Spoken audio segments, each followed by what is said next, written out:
Oi pessoal, tudo bem? Vamos dar continuidade aí, né, à série de videoaulas sobre introdução ao Haskell, uma linguagem do paradigma funcional. E hoje nós vamos falar sobre estruturas condicionais.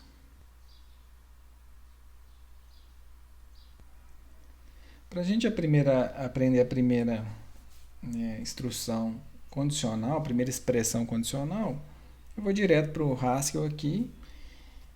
E é uma estrutura que não é novidade, tá? Para quem, né, já programa em linguagens imperativas, que é o if then else.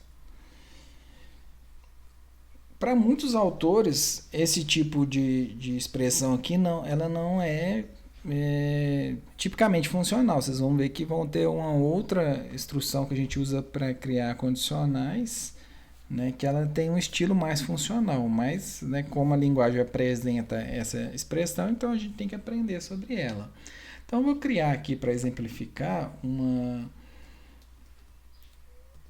função que chama bs, né, para eu pegar o módulo do número.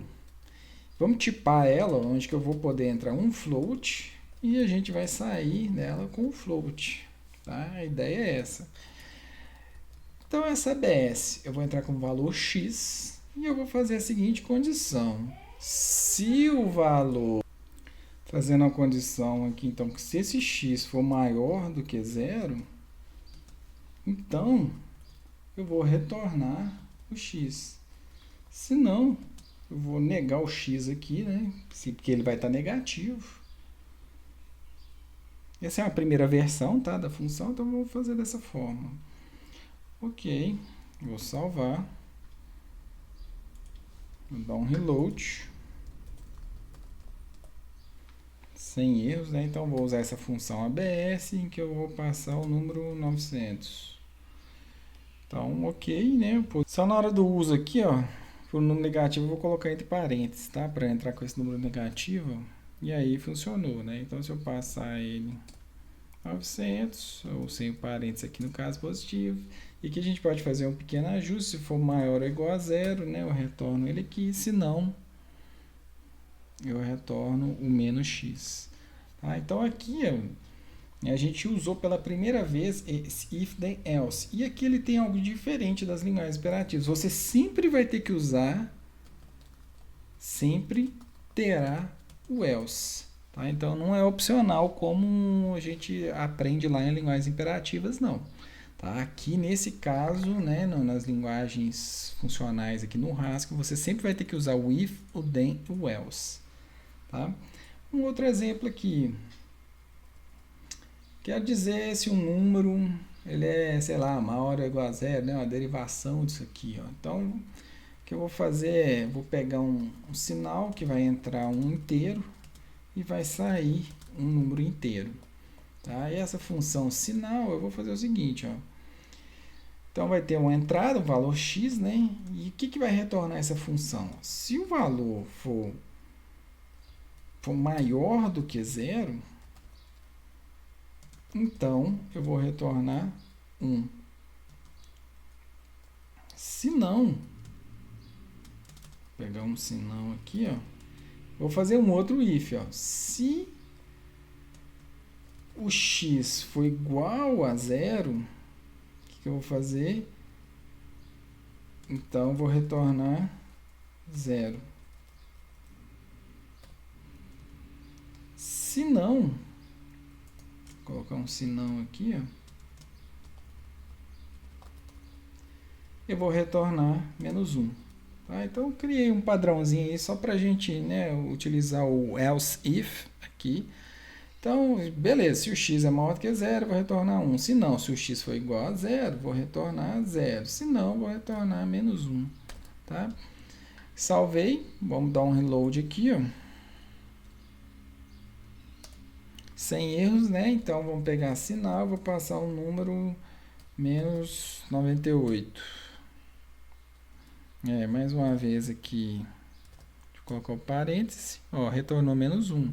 Ok, vou passar o número 8, retornou 1. Vou passar o número 0, retornou 0. Tá? Então, um exemplo bem simples aí, né, de como que a gente pode usar o comando if then else, ok?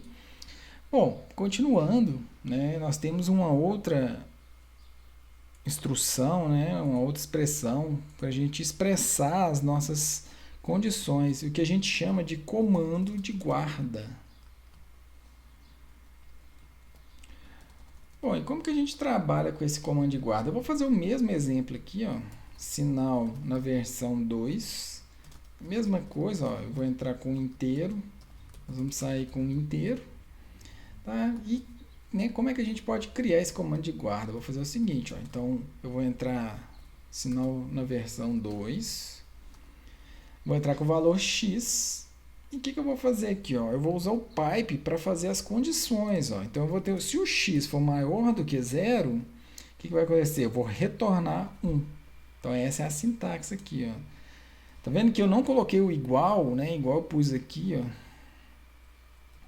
Logo aqui né, no início aqui da função, eu estou fazendo agora o retorno aqui em cada condição. Ó. Tá vendo? Então isso aqui às vezes a gente se perde um pouquinho aqui na primeira vez que está usando, mas depois a gente acostuma com isso aqui. Beleza. Se o x for igual a zero, então eu vou retornar a zero. E a gente tem um outro elemento aqui, ó. A gente poderia até fazer uma outra condição aqui com x menor que zero. Né? A gente está obedecendo aqui, ó, todas as condições possíveis, né, de números aqui. Só que eu já vou ensinar um outro comandinho aqui, ó, que a gente vai ter que usar, que a gente pode usar, né, que é o otherwise.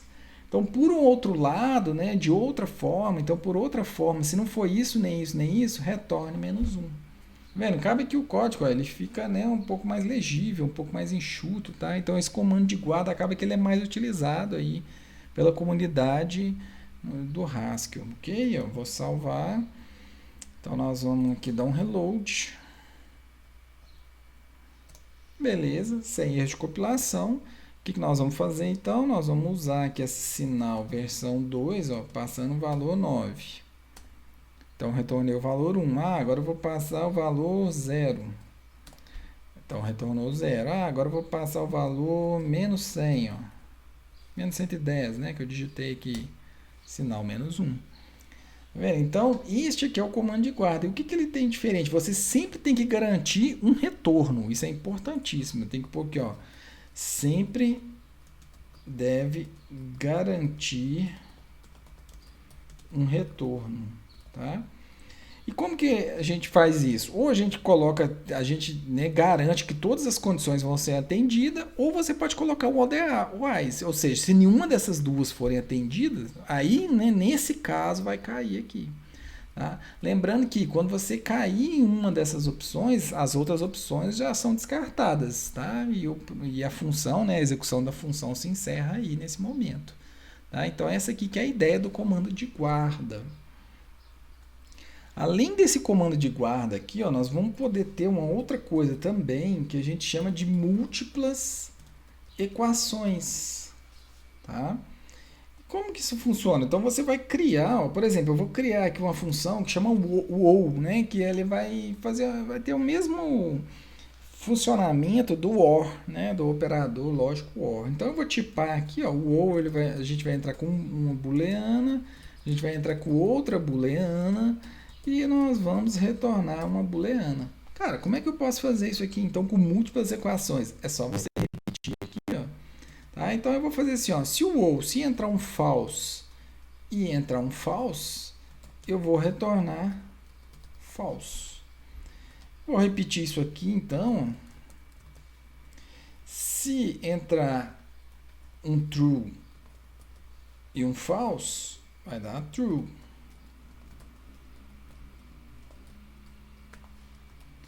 Bom, que mais? Aqui, ó. Se o true entrar aqui, vai dar true. Se o true entrar nos dois, ó, nós vamos ter um true. Opa.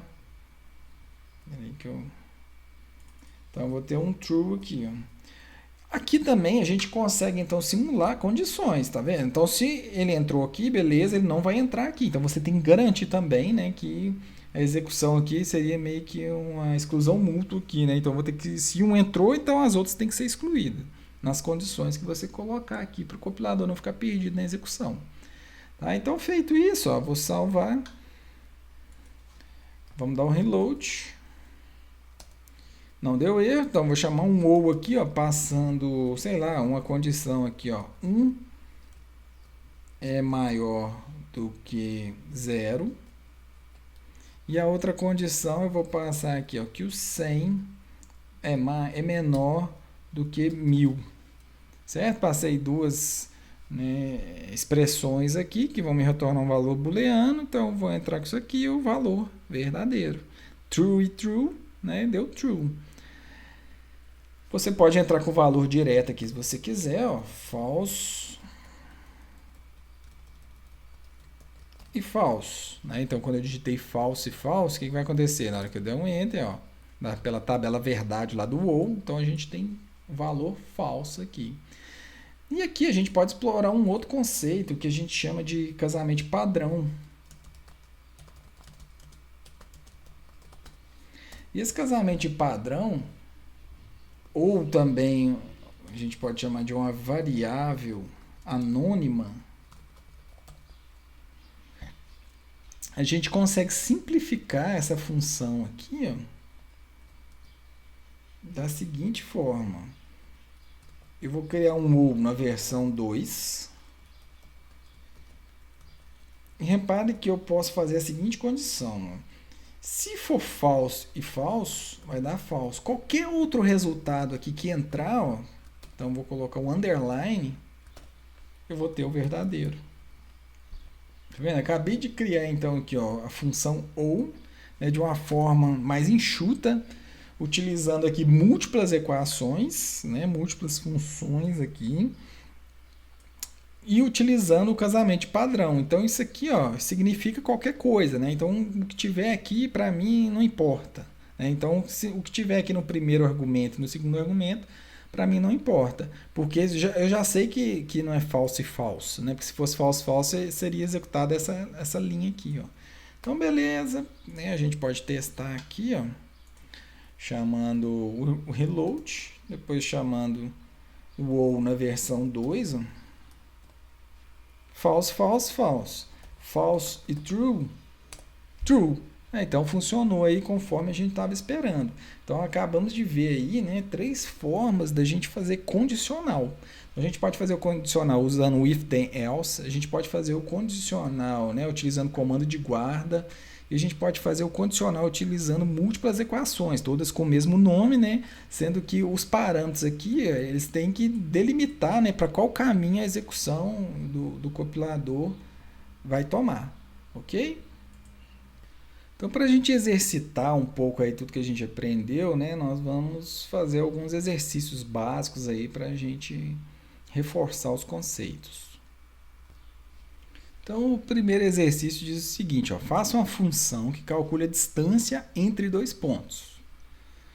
Segundo exercício, faça uma função que verifica se um ano informado é bissexto ou não. Então, vamos começar por essas duas, ok? Então, o primeiro passo é pesquisar lá na internet, né, como é que a gente descobre a distância entre dois pontos. Né? Então, eu vou pôr aqui, ó, dist, né, entre A e B, um ponto A e um ponto B.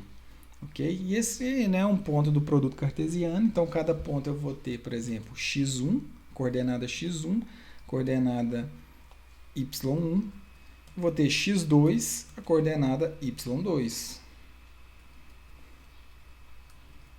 Bom, e como é que a gente vai resolver isso? Essa fórmula tem algumas condiçõezinhas, que é o seguinte, se, por exemplo, o ponto x e o ponto x1 e x2 são iguais, a distância entre pontos é só a subtração dos y's. Né? E ao contrário também, se os y são iguais, o que acontece? A distância vai ser a subtração entre as coordenadas x. Caso contrário, a gente tem uma fórmula para resolver isso. Tá? Então eu vou resolver isso aqui, ó, da seguinte forma. Então eu vou ter na verdade que eu nem vou usar o igual, porque eu vou usar o comando de guarda. Você lembra que o igual, né, no comando de guarda vai ser depois que a condição for verdadeira. Então eu vou fazer assim, ó. Se o x1 for igual ao x2, o que eu vou retornar? Eu vou retornar a subtração, ó, de y2, que é o segundo ponto, menos y1. Tá? E aqui, ó, a gente pode inclusive usar aquela função nossa lá, ó, aquela ABS, né, que a gente criou lá, ó. Então essa é a primeira condição aqui de guarda que a gente tem. Tá? Qual que é a segunda condição? É o contrário disso aqui, ó. Então eu vou pegar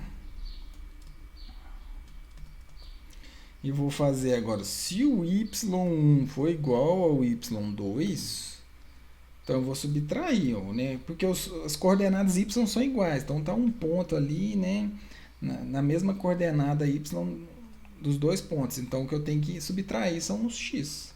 Okay? Então, beleza. Então, por outro lado, né, então vou pôr aqui o otherwise, ó.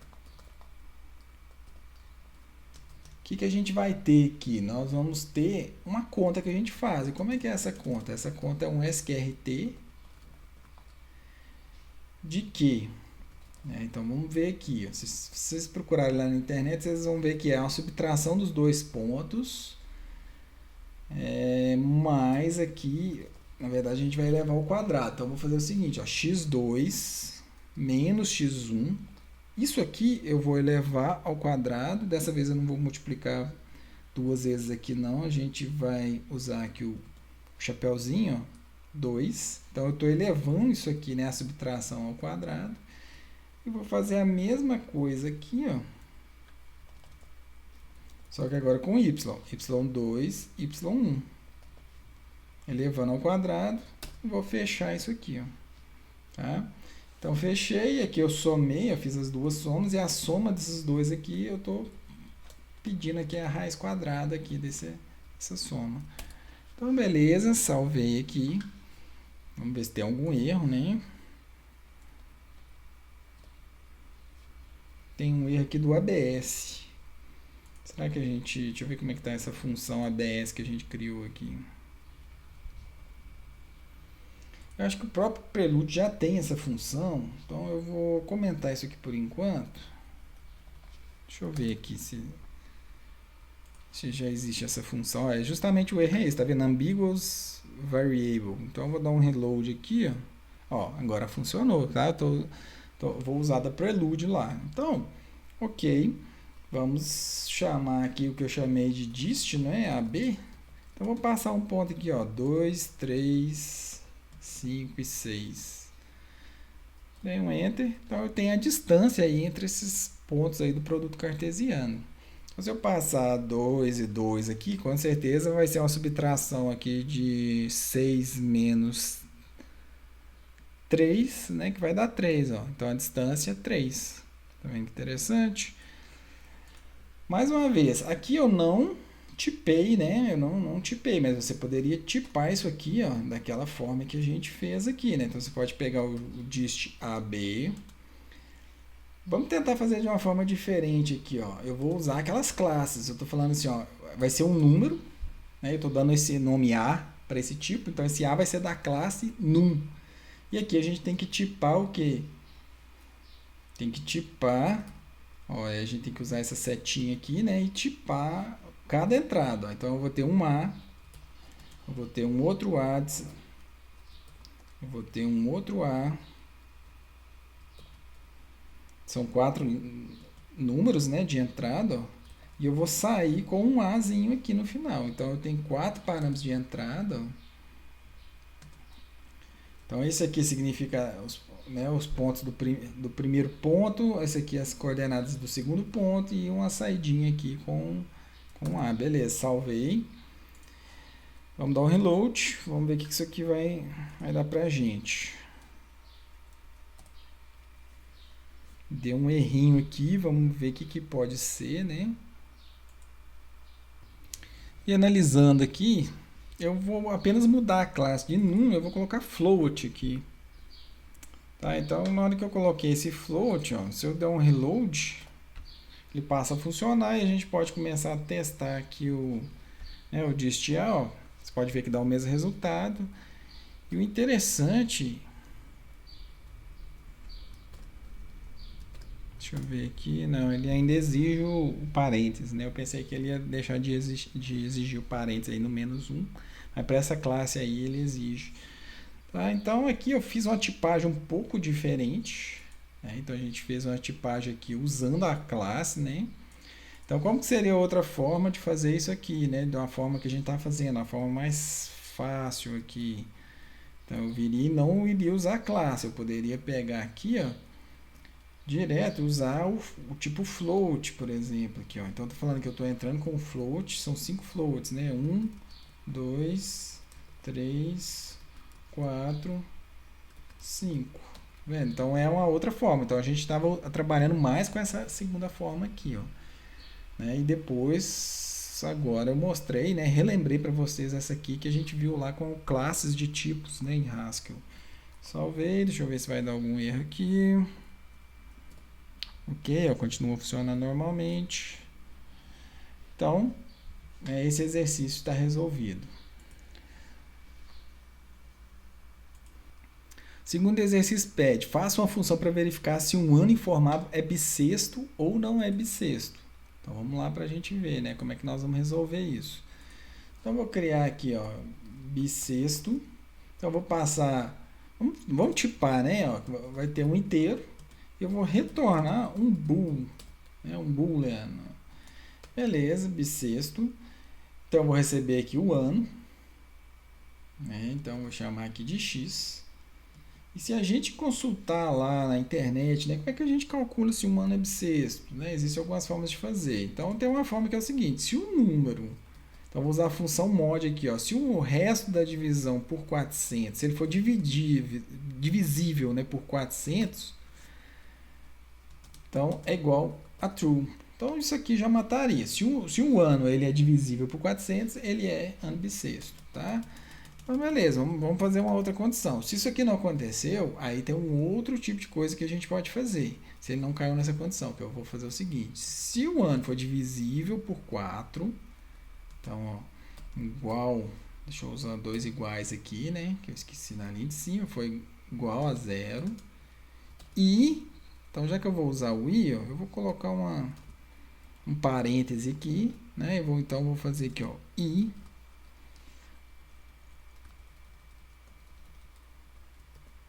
Não o resto da divisão agora, mas agora eu vou usar aqui... Não, é isso mesmo, né? E a outra condição é... Quando eu dividir ele por... Ele não pode ser divisível por 100. Se não me engano, é isso aqui, ó. Então tem que ser diferente de 0. Então, se aconteceu isso aqui também, ó, true, tá? Então, recapitulando aqui as duas condições. Se o ano for divisível por 400, ele é bissexto.